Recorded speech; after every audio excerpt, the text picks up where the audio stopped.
આજે ગોંડલ નગરપાલિકાના ઉપપ્રમુખ, પ્રમુખ અને કારોબારીની જે નિમણૂક થઈ છે, ત્યારે આપણી સાથે હાલના કારોબારી રાજભા છે. શું કહેશો રાજભા, કઈ કઈ નિમણૂક થઈ છે અને કોની નિમણૂક કરવામાં? બિલકુલ, આજે ગોંડલ નગરપાલિકા પ્રમુખશ્રી, ઉપપ્રમુખશ્રી, કારોબારી અધ્યક્ષશ્રી અને દંડક અને શાસક પક્ષના નેતા 5 નિમણૂક આજે હોય છે નિયમ પ્રમાણે, અને એમાં પ્રમુખ અને ઉપપ્રમુખશ્રીની ચૂંટણી કરવામાં આવે છે. બાકીના જે 3 હોદ્દા રહ્યા એ ભારતીય જનતા પાર્ટી દ્વારા મેન્ડેટ આપવામાં આવતો હોય છે. 44 બેઠકો ભારતીય જનતા પાર્ટીને મળી છે સતત બીજી વખત. આવનારા દિવસોમાં ગોંડલના કયા કામો કરવામાં આવશે? સૌથી પહેલા તો અમે ભારતીય જનતા પાર્ટીનો આભાર માની છીએ, જિલ્લા ભાજપનો આભાર માની છીએ, ખાસ કરીને અમારા અલ્પેશભાઈ ઢોલરિયા, અમારા ધારાસભ્ય શ્રીમતી ગીતાબા જાડેજા અને અમારું મોવડી મંડળ કે જે જયરાજસિંહ, પૂર્વ ધારાસભ્ય જયરાજસિંહ જાડેજા, અમારા અશોકભાઈ પીપળિયા, પિન્ટુભાઈ ચુડાસમા અને શહેર ભાજપના પ્રમુખ સમીરભાઈ કોટડિયા, આ અને અમારા માન્ય સભ્યશ્રીઓ, સૌનો આભાર કે આજે અમને હોદ્દા ઉપર અમને બેસાડ્યા છે. આગામી દિવસોમાં ગોંડલની વધારે લોકોની સેવા કરવા માટેનો અમને મોકો મળશે. ગોંડલની જનતાએ ભગવત ભૂમિએ જે રીતે 44માંથી 44 બેઠકો બીજી વખત ગોંડલ ભાજપને ફાળવી છે, તે બદલ જનતાનો પણ આભાર માનીએ છીએ. આગામી દિવસોની અંદર વધારેમાં વધારે ગોંડલના જનજનને સુખાકારી થાય તેવો અમારો પ્રયત્ન છે. કેવા કામો કરવામાં આવશે? હાલ રિવર સાઈડ એવા છે, રોડો છે તે બનાવવામાં આવે. આવનારા દિવસોમાં એવા કયા પ્રકારના કામો કરવામાં આવશે?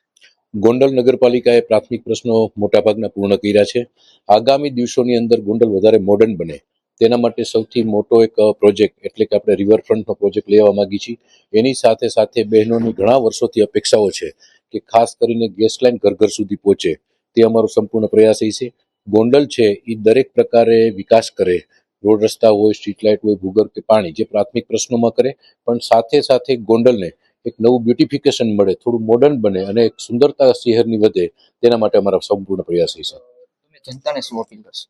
જનતાને અમારી એક જ અપીલ છે કે જનતાને ખાસ કરીને જે સ્વચ્છતાનું મિશન અમારું છે, એ મિશનની અંદર અમારી સાથે સહભાગી થાય, લોકોમાં ખૂબ જ અવેરનેસ આવે અને સ્વચ્છતા બાબતે અમે બધા સાથે મળીને કામ કરશું.